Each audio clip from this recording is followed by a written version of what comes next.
Good afternoon. Welcome to our monthly session of CNC training, Christ and COVID. In front of me on this table are handwritten notes that I just wrote within the last half hour to 45 minutes because I had a meeting today on a new vaccine, on a new variant, and I can bring to you firsthand all of the changes that are going to happen in the next upcoming weeks. So we are going to get started, and as always, there's no question that is too stupid, because if you have a question, someone else has, and you will have the opportunity to type in your questions. So good evening to members of Amazing Grace, to those who follow us on band, those who may be on Facebook, family, friends, colleagues. I have a story for you. So, we know that there's a new variant out. And what I would say is people get caught up in trying to keep up with the names of all of the variants. That's not important. Because if you have COVID, you have COVID. It's not going to matter if you had Delta, the Omicron, now the XBB.15, whatever you had is still COVID. And it begins to confuse people because they think I've had this one. It's just like flu. There are different strains of flu. But when you come in and you test it, you have this strain, or you have A strain, or you have B strain.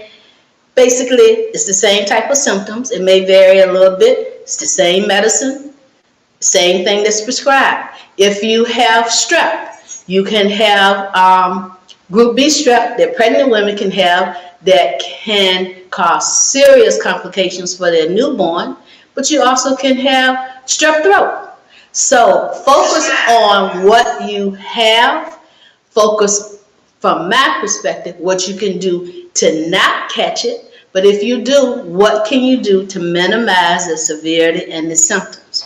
So the new variant that is circulating for the majority of cases right now and hospitalizations is called the XBB.15.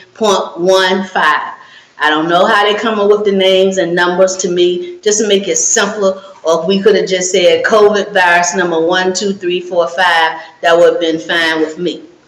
There is also a secondary variant that's out there. It is the EG.5, or it's called the ERIS, E-R-I-S.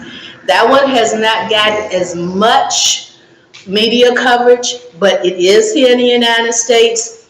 You know, California, not that way, is trending a little bit more. What I want you to think about is that you have people that are kin to you.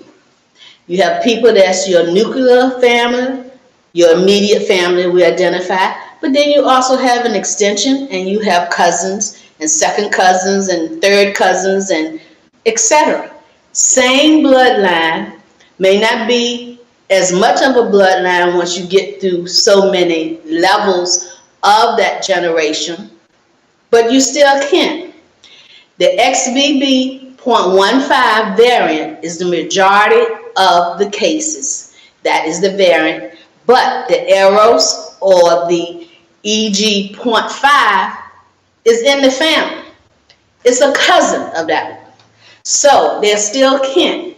And my point to you about that is, don't be alarmed, because if everybody's just been reading about the XBB one and then you hear there's another one, EROS, it's not new. That one has been out there. And the vaccine that's coming out is going to cover both of them. Now, you remember a couple of months back, we switched from having monovalent variant, which is the vaccine that covered one particular type, and we went to upgrade a bivalent because what was circulating were two different ones, and a vaccine came out so that you were protected against two. This one is still a mono because it's the same family. When we had the bivalent for two, it was two different variants. So this is the same family. This is the cousin. So the same medicine that grandma gonna take, then guess what? Grandma, grandchild, cousin, sister on the mama side also can take. So it's the same family. I would tell you that There have not been as many cases or as many hospitalizations as when COVID first started. The concern that we have is that there's been a slow but consistent uptick in the last 6 weeks. Consistently. Here in Virginia, we've only had, here in the region of Virginia where I am, we've only had really one death, and that person had a lot of other health issues. But we have had so many different cases. We've had cases at nursing homes. We've had cases in colleges. You know, I remember week before last sitting, and on the news they were showing the children here in Virginia moving in. They were moving in the Virginia Commonwealth. They were moving in Virginia State.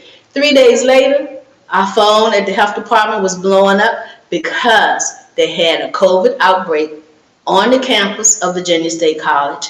You don't know if some of those students came there being positive, but think about it. Students are coming in, they're excited about being there at college, they're meeting new people. Your dorm is not but so big, and of course, you know they're out there partying. And also, you don't know where other people have traveled from. You just met this person, possibly that's your roommate. Is the first thing that you ask her after her name is, well, did you get your vaccine? No, ain't nobody having that conversation. So within a couple of days, we had students that were positive. We had teachers that were positive. We even had people in administration because students are coming in, my schedule's not right. They're coming in, I don't have this. So there's that face-to-face contact. And over the last couple of months, everybody's decided they really don't need their masks. So they have initiated a COVID protocol on that campus and a couple of other campuses around the country. I've heard at least for students to wear a mask. They haven't mandated that anybody get a vaccine because that's no longer a government decision that's being made right now. But you need to stay safe. So keep that in mind. The stuff that I'm telling you, a lot of it is not spanking brand new. It's just a spanking brand new variant that's out there. So, myths. I have a text message. I got a call from 3 different people, and some of you may have seen it. And it talks about the new COVID Omicron XBB variant. And they talk about that it's very deadly, that it's different from the others, that it's not easily detected. First of all, this is not from the CDC. And people are passing it on because at the end of it, it said, don't keep this to yourself, share it with others. Be mindful of what you share, because when you share stuff that really does not have a sound foundation, you end up creating a lot of anxiety. If something is from the CDC, it's going to have that CDC logo on it, and it's going to be written in a different manner than what this is. And a few of the things that it said, that it talks about wearing a mask with this virus. And I'm like, that's not new. Wearing a mask has always been in place. You know, even in the last couple of months when the cases have been low, I still encourage people when they're in a large crowd, when they're around people that they don't know, when they're traveling, to wear your mask. And also, based upon your immune status, wear your mask. That's nothing new about it. I don't even understand why they would even put this in there. It says no cough, no fever. That's not new, because the initial one started out with a sneeze, but everybody didn't sneeze. Some people now have a cough, some don't, and it says no fever. And I can tell you that's definitely not true from some of the people I know who currently have COVID or had it in the last 2-3 weeks. They had temperatures 101, 102. So how you come up with no fever, I don't understand that. It says that you can only be symptoms of joint pain, headache, neck pain. That's not true. All of your other COVID outbreaks have had that. Now, everybody does not have everything. If you don't feel good, a lot of times just that general feeling of feeling sick will give you a headache. Some people will have joint pain, neck pain, may or may not be virus. It may be simply arthritis. But you can't say that this is a symptom just of this particular COVID variant.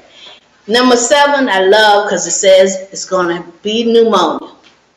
So really, Have we forgotten the main problem that we had with COVID when COVID first started was the respiratory issues, people developing problems breathing, developing pneumonia in their lungs, being admitted to the ICU, some being put on life support. This is not a new symptom. It says XBB is 5 times more toxic than Delta. Well, that's not how CDC determines the severity of anything.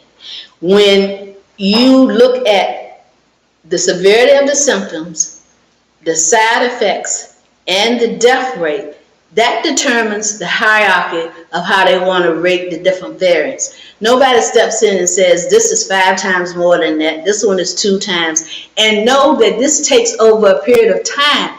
This one has only been out since last year, and really wasn't in the United States totally all of last year. So we have not had enough time yet to process all of that type of information to determine the relationship between this one and others, how toxic it is. This is going to cause anxiety. And so it's saying it's going to have a higher mortality rate and the shorter time for it to be diagnosed and all of that. Please don't play into this. You have to have tests to determine what you have. Pneumonia is always an issue. It always causes respiratory distress. And all of them are contagious and can be lethal. So this text message is circulating and it says be mindful of this and to make sure you tell other people about it. And it says, I love this, avoid crowded places, keep a distance, wear a double layer mask, wear a suitable mask, wash your hands. All of that is the stuff you should do regardless of what type of variant is out there. It is not new. And the last sentence that says, please share as much as possible with other relatives and friends. Please do not, because it is not CDC endorsed. It's information that we have had for a while. It is not new and is not clinically specific to this particular variant. So I had a meeting today to talk about the variant, about the vaccines. And again, you remember we moved from the monovalent to the bivalent. So my meeting today talks about the rollout that's coming up in the next couple of weeks, pending approval between CDC and FDA. My meeting was today. Their meeting is tomorrow. And believe it or not, my order for this new vaccine is the day after tomorrow on Friday. They are not wasting any time with this. The uptick in cases, you may know that First Lady Biden has COVID, Whoopi Goldberg has COVID, another musician has COVID, and also here locally, I know of 12 or 15 people, and I'm not exaggerating, in the last 3 weeks that have had COVID. So it's here. So we're going back to one vaccine, which means it's monovalent. Not to be confused, way back when we had monovalent, this is called the new monovalent. They couldn't come up with a better name, so it's the new monovalent. If you have not gotten your bivalent vaccine, if you will remember when it came out and I said you can get dose 1 of a bivalent, and based upon your immune status, your age, and if you simply wanted it just for age with not having any other conditions, you could get a second one. I encourage people to get the first one, but unless you really had something going on, to wait and not get a second bivalent, because I was concerned about the timeline when flu would come and if we got another one, when you could get it. I personally made that decision for myself. I took the first bivalent. I did not take the second one. Some of you did need to get the second one, and that's fine. This is an individual decision. What we have now is, if you do not receive the second bivalent by this coming weekend, do not get it. Because on Monday, all of those bivalents are going to be removed, and your time frame for when you can get the new vaccine is going to be 2 months. Now this is September, so that's putting you into November, and that's not really, really bad. But the reason they want to remove it is because if people continue getting the bivalent, first of all, you're not getting the vaccine that's most appropriate for the variant virus type that is now circulating. If you're going to go and get something that's going to help you with what's going on now. Second thing, if we continue to keep bivalent out and people continue to get it, then you got to wait 2 months before you can get the other one. Then you could be into December or January before you can get it. It's also because we wanted to align it with cold and flu season. So my order has to be in by this Friday.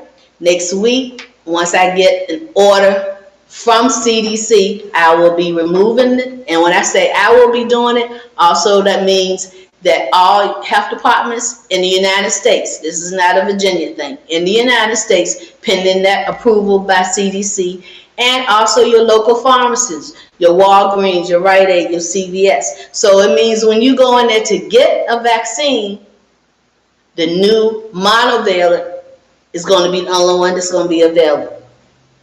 The timeline, however, is going to have about a 2-week window. So with making my order on Friday, they're talking 2 weeks, hopefully not 3, before it will be rolled out. So you're going to have a time frame in there in which nobody can get anything. So I'm hoping that everybody has listened in the last few months. You've gotten your vaccines that you needed. And if you have not, you need to stay safe right now, because there's not going to be anything available when you go in there to get a vaccine right now. The shelves are going to be bare. If it comes and you haven't gotten your flu, you can get them at the same time. Remember, the last year or so, we've done it at the same time. You can get a flu in one arm, COVID in the other, or you can get flu and COVID in the same arm, approximately an inch or more apart. It's your choice. Flu vaccine is already out. Flu season has already started. Flu cases have already started. If you feel you need to get your flu shot now, get it. And then when this one comes out for COVID, you can get it. But it was to make it a little bit more convenient, because right now everybody has vaccine fatigue. And what that means is you're tired of getting vaccines. You're tired of having to make the time to go and get the vaccines. And I'm tired of you coming and me having to give them to you. So let's just be honest. But it is important that you do get them. So you make that decision if you're going to get your flu shot now or if you want to wait. And some people just like the fact of the convenience. When I go, I'm going to get both of them at the same time. And I can understand that. Flu cases have started. So again, be mindful of that and do what is good for you. And if it means you got to go back to CVS twice, then go back to CVS twice, because it's going to be just that important. This monovalent, new monovalent, will cover all age groups, just like all of the other vaccines, from 6 months on up. Now, be mindful that some of your pharmacists, they can make the decision that they may not want to do really young infants. Most of the time, they start at 3 years of age on up. So you may have to bring that child in either to the health department or to their private pediatrician to get it. But also be reminded of the fact that when all of this first started, a lot of your pediatricians and your general practitioners can't get COVID vaccine. COVID vaccine requires a whole lot to maintain. It's constant monitoring of those temperatures. When I go into that freezer to get Pfizer out, I have to glove. The temperature in there is -70. If I touch anything with my hand, it's going to pull the skin off. So that meant that people had to purchase those freezers, which are up in the thousands of dollars, all of the apparatus that goes with it, and also have a physical location where they can keep it because it's a good size. So a lot of private doctors don't have that. So you're going to need to check with your physician if you want it in a private office to see whether or not they have it or not. The same high-risk groups for flu are some of the same high-risk ones for COVID in general. The elderly, are always at high risk. And even if you are an elderly person and you're basically healthy, that's wonderful. But age makes you a risk factor. If you are pregnant, and the pregnancy itself is not so much for the mom, it's the newborn, or shall I say, the fetus inability to fight this virus. You are high risk. Those that are immune compromised. Now, immune compromise, remember, is different from just being high risk because you have diabetes, let's say.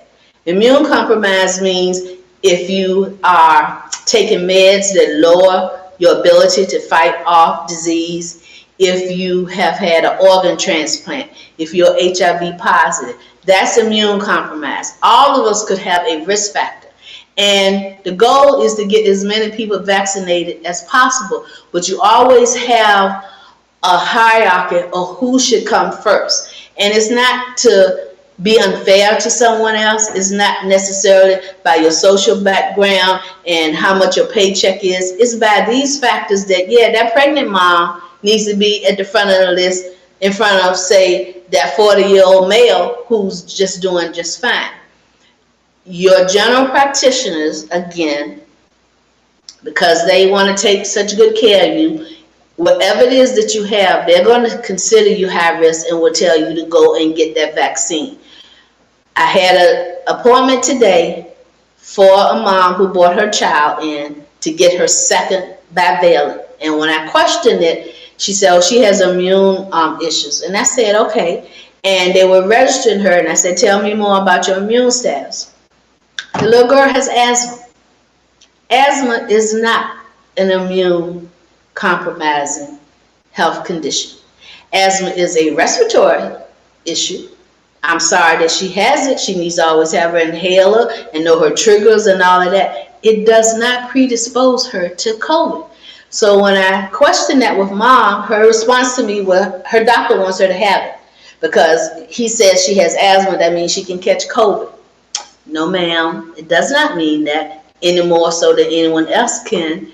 And we went back and forth about this, and I wasn't going to deny her having it, but I want the mother to understand. And I explained to her the difference between immune compromise and the difference between high risk. I also stated that she could also share that with the physician because I have my documentation from the CDC outlining the particular categories. But if she wanted her to have it, understand that her daughter could not get her next one 2 months from today. And because this is the beginning part of September, you know, that's not too bad. And she was okay. That means that her daughter can't get the new variant vaccine out until beginning of November because she was adamant her daughter needed this. If it's not something that's going to cause any harm, I didn't want to upset her about it because her daughter's just sitting there looking, and I could tell her daughter was really, really tired of shots. But I also applaud the fact of mother being a good parent, making sure that her daughter is getting her vaccines. We have just got back in school. Some of us been there a couple of weeks. Some of them just went this week. I am amazed every summer. You know school is going to start. You know, depending upon the age and depending upon the vaccine requirement, you're going to have it. And the last few weeks before you go to school, we have people all the way around the waiting room. You have known this is going to come from the day the school let out back in May or June. You wait until August, and then you're upset when there are no more slots. The doctor slots are full. Health department, I can tell you for us, we don't have another slot available until October. And people are upset and get mad at us like, why don't you? Because you didn't come all summer. Back to school shots doesn't mean you have to get them right the week or two before school starts. You can get out of school Friday, June 6th, and you can get your shot for whatever is needed or your physical on Monday. So when people wait like that, and I also think it's so unfair to the child because some of the parents coming in are getting shots that's required, but they're also delinquent in the shots that the child should have gotten anyway. So you have children in there that are getting 6 and 8 shots. Now, some of you are scared to sit down and roll up your sleeve for me to give one flu shot, one COVID shot, but you want your child to have that many shots. And you getting 2 in this leg, 2 over here. And if they're big enough, in the arms also. But if they're small, we have to put them all in their legs. So when they go home tonight and they're irritable and they have a temperature, and you're upset, or the fact that a lot of people now are not going to get their shots, and now those kids are missing crucial time here at the beginning of the school year, you are the person to blame for that. So make sure that you understand what your risk factors are. The big thing with this particular vaccine is something that has been coming for months and months, something that I told you at some point would be put in place. It will now have a financial responsibility associated with you. All the free stuff, remember when the EUA ended, is gone. No free masks, no more from the government. No free test sites, no more from the government. COVID vaccines are going to be available for everyone. However, everyone will be screened. Now, if you have no insurance or you're underinsured, it's going to be free to you, even no administrative fee, because they do want everybody to get it. However, those of us that have some type of insurance, they will get your financial insurance information if they have not done so already, because your insurance is now going to be billed. No one will have to directly pay out of pocket while you're there, but you're either going to be on the free side or your insurance is going to be billed. Now the thing with that is I encourage you to contact your insurance to see how much coverage they're going to provide. Is it totally free, or are they going to pay half and then later you're going to get a bill? Not from where you're going to get that shot, but a bill in the mail later on from your insurance saying this is what you are responsible for. Make sure as you come in now to get this new mono vaccine, you bring your financial stuff, your insurance stuff with you, because they're going to do the screen and determine whether or not you get it free or not. The vaccine range that I heard from my training today is going to vary from $50 up to $130 per shot. I can't tell you which one, Pfizer, Moderna. I can't tell you how, this person, because Walgreens may set theirs for $75 and CVS may set theirs for $50. I have nothing to do with that. I don't even know how much it's going to be here through the health department, because the health department will provide most of ours free for the clients that we serve. A lot of them don't have insurance, but I work at the health department. So for me, it's convenient to get mine there, and I'm going to have my insurance card, and I will be billed if my particular insurance does not cover it. So I can't tell you how much. I can tell you again, those private doctors that I mentioned, if they are putting forth all of the additional expense to have those freezers, to have the equipment, and to store those vaccines, you're going to have to compensate them a little bit more, and getting it in a private office is going to be more money. Now, no one is supposed to be turned away. No one should have to reach into their pocket or wallet, pocketbook, and give cash at that time. But again, you might in fact later on get a bill, so be prepared for it. The other thing is that I want people to know that this has been a slow process. It's not just we woke up yesterday and heard about First Lady and oh my God, COVID is back. COVID has never left. The pandemic is over. COVID has never left. With the thing that happened in Virginia State, it was just that they had just moved there, but all of the risk factors are there because they're in close quarters. People have traveled to get there. A lot of the young people may not have had their vaccines, and all of a sudden, you just have a COVID issue going on. We dispensed 1,500 masks to Virginia State because it was just that bad. Make sure that you are staying on your kids about being safe, whether or not they're in college or not. Just let them know of what the trend is, because it's warm. Matter of fact, it's not just warm. We know that it's hot. So people are going to different events, people are traveling, people are partying. They're closer together even outside at these events, but eventually that warm, hot season that we're having now is going to turn to fall, that's going to turn to winter. And don't any of us, when the snow is falling, say anything negative. You think about these 3-digit degrees that we have endured this summer, and let's not complain. Let's not complain. But the cold weather is going to mean more time inside.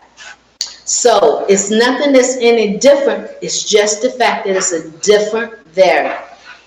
It's always been important to stay safe. Continue to do so. It's always been important to not only wear a mask, wear an appropriate mask. Masks that just match your outfit, that's just being fashionable. If it's not layered and it's not protecting you, it's not doing you any good. If it's needs to be discarded, if it's dirty, if the earlobes don't stay up, it's no good.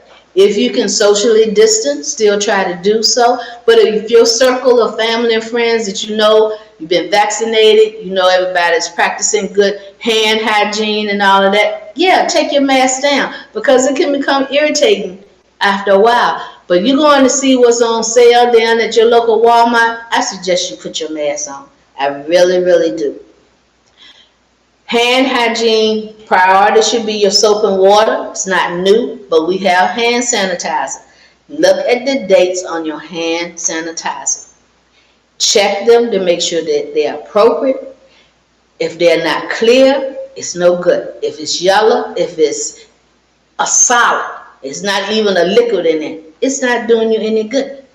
Check the dates also on your test kits. And I've said this for well over a year, because your test kits do expire, but the most important thing, most of your test kits have been given an extension. I had someone call me week before last, frantic, because her husband had come in contact with someone at work. She needed a test kit. She had gone to Walmart, Walgreens, and CVS. Nobody had test kits. And the reason for that is because with the slow uptick, test kits are selling out from the stores. You need to always have a test kit in your home, not waiting for the day that you're going to need it, but you need to be prepared. So when I talked to her, I said, what about the other test kits? She said, I got some when the government was, giving them out, and I have some of the last ones that came out. I said, well, they had an extension on it. Did you look at that to see? And she said, wait a minute. And I heard her go in there, and she was looking, and I could hear her rummaging and this and this. And then I heard her call her husband. She came into the phone. He got home first, and because he was looking for a test kit, he saw the test kits, saw the date that was on it, and threw them all out. She went through the trash. Kid you not. She went through the trash. She looked up the manufacturers. She looked up the lot numbers. Most of them were old, and she came upon a test kit that had not expired, that had an extended date. And again, if it's still self-sealed in the container, it's fine. It's not damaged. But you need to check them. So as I'm giving out test kits to people, I tell them, please know your date of expiration, that it's extended. I'm not allowed to write on there because it looks like maybe I have fabricated a date, but I usually give people a piece of paper that says it, or I tell them, write this date on it when I give it to you. So test kits that I'm giving out right now, the date on it is February of 2023. They are good through February of 2024. Make sure you keep up with that date and don't just toss it, because they're good, and right now they're $20 a pop. My concern is with the uptick in cases and some of your stores having a hard time to keep kits. When the kits come back, a little bit more money may also come back and be attached to it. You want to make sure that you have them. Remember also, your public libraries will stock test kits. Now, I can only speak for here in this area, so some of you who are watching, on other means of social media, I can't speak for your state. And I also need to tell you, here in the area where I am, when it first started, all of Richmond City, Henrico, Chesterfield, surrounding counties, all of those libraries were doing it. Henrico is no longer doing it. I think whether or not they made the decision to stop or whether or not they just can't keep the stock there. Chesterfield is still doing it. Check with Richmond, and the libraries in Petersburg are still doing it.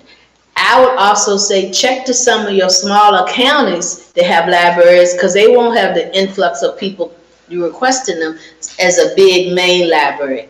Get you some test kits from the library so you always will have them. Your health departments also have test kits that we give out free of charge, but you do have to make an appointment to come in. And when you're coming in to get a test kit, make sure that you're coming in because you want a kit to have versus you coming in because you need a kit to be tested.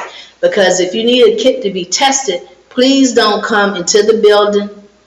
You need to call in and someone will appropriately come out to see you dressed in protective gear and give you a test kit in a manner which will minimize contact. So you can't just show up to your church or your library and say, oh, I need a kit because I've had a contact. You need to go through the proper channels, the proper protocol, so that it will not cause any risk to other people. So I encourage you to check with your libraries, because in the last couple of months, people haven't been using them from the libraries and they're just sitting there. And get some, share it with family, and tell them to get some, because your department stores are having a hard time. If you do need to have one for yourself, again, and you're a potential contact, know that you need to isolate, do your test, don't self-diagnose, and then you need to wait that period of time to test again to make sure that you are negative. Remember that your protection from all of these viruses and things, they decrease over time. This is natural. It's just like shingles. You know, some of us had chicken pox, some of us had the shingle shot, but the suggestion and recommendation is that now, over a certain age, you get it again because you had chicken pox as a child. Well, that may for some of us have been quite a bit of time ago. Your protection for that has waned. So it's just like with COVID. It's just like you had it, you got protection, you got the vaccine, and now 1 or 2 years have passed, you don't still have that same level of protection there. Don't be upset that you need to have another vaccine. Be upset when you see others that could have gotten the vaccine didn't get it. Be thankful that there's a vaccine for you to get. And if you still catch COVID, you're blessed if your symptoms and your risk of going to the ICU, being on a respirator, and or death, they're less. That's what we need to remember. We need to still band together. We need to still be mindful of this. We still need to remember that person that has dialysis 3 days a week, that has chemo and radiation. They would readily trade places to just have to go get a vaccine or a shot every couple of months. So it's worrisome. It's a nuisance. And right now, there's a lot of anxiety because we've been quiet for a while and everybody knows somebody now that has COVID. They're hearing about a new variant. They know about another vaccine. Do I get this? Do I get the flu? Well, I want this one, but I don't want to have the flu. Well, I've never taken flu shot, but should I do that this year? So it's a whole lot of anxiety. That text that I read those things on, please don't circulate it. Please don't spread it. It is not from the CDC. Trust me, I get CDC stuff. I know the manner in which they write. I know their logo on it. And I call them. You know, I haven't had to call them in a while, but the last few weeks, I know they were like, here she come. That lady from Virginia, she used to call us every week. Now she back. And I called because I wanted to know the timeline that people will be able to get this new one after the bivalent. And Pfizer couldn't even give me an answer because they had not even mapped all of that out, but they moved it up to the medical person on, And Moderna, same thing, they moved it up. And one of them did call me back, and the other one did text me back, which is how I knew the information prior to my meeting today, that there's a 2-week window. So there's always someone you can ask about the appropriateness of information. Before you share it, you need to know if it's accurate, if it's scientifically based, before you get somebody else's blood pressure up about something, and then all of those symptoms that you listed, all of a sudden they gonna think that they have it. Stay safe. Pay attention to what's going on the next upcoming weeks. There's going to be lots and lots of changes. You're going to see a lot of stuff on the news and on the media. Pay attention to who you listen to. Not just the lady across the street because her sister in North Carolina told her such and such and such. No, get it from the right source. And always, always, no matter what is going on, how hectic it gets, say, thank you, Lord. Because believe it or not, even though COVID is still going on, He has covered us. Yeah, we lost a lot of people, may lose a few more, but it could have been way, way worse. And in His time, as you've heard me say, it will end. We have to remain faithful. We have to remain obedient, and we need to trust His plan for us. I thank you for your attention. I thank you for sharing your evening with me. If there are questions or comments, feel free to write in. If there's something you think about later, feel free to contact me. If there's someone that's in the vicinity that is having a hard time getting kits, I can't deliver a case to you, but let me know. Here at Amazing Grace, we're making a means to have kits available here. But again, I need to know if you just haven't the need to have a kit to have one, or if you need the kit because you need to be tested. That's very, very important because we don't want to put anybody at risk, but we will try to meet that need as best that we can. But contact your health department, contact your libraries, get your vaccine. Get your vaccine, your flu and your COVID if you can. There's some of you that may not, there's some of you that don't get them. I understand that. And when I say get your vaccine, those who cannot, I'm not forcing you to do something that's inappropriate for you. But for everybody that can, you really should. And make sure you are constantly teaching your children. Make sure, because that's so very, very important. Thank you. And I'll turn it over to any questions.